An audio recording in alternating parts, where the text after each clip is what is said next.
What do fish and aircraft have in common? Well, water and air are both fluids, and when fish move their tails and bodies from side to side, they push against the surrounding water and they leave behind a mini whirlpool, or vortex, and this contains information about the drag forces that have been experienced by the fish as it moves along. And if you can wind back the events that produced the vortex, you can work out how it formed in the first place, and therefore how much drag the fish felt. This is what Florian Huhn from the German Aerospace Centre has managed to do, and because aeroplanes produce very similar vortices in the air, the same technique can be used to develop improved aircraft designs, as he explains to Tom Crawford. We were looking especially at the swirls, at the vortices that these fish typically create. The water slides really close to the skin of the fish. Then the water gets some rotation with it, and the result of this rotation put into the water when the fish passes are the vortices.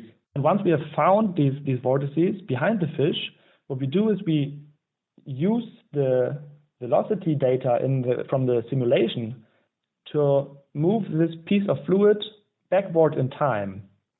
By tracking the vortex backwards in time, Florian and his team are able to see where the fluid making up the vortex originally came from. Interestingly, they found that water from both sides of the fish flows along its body and merges together at the tail, where the vortex is then formed. This not only gives us an insight into how fish swim, but can also be applied to many other problems.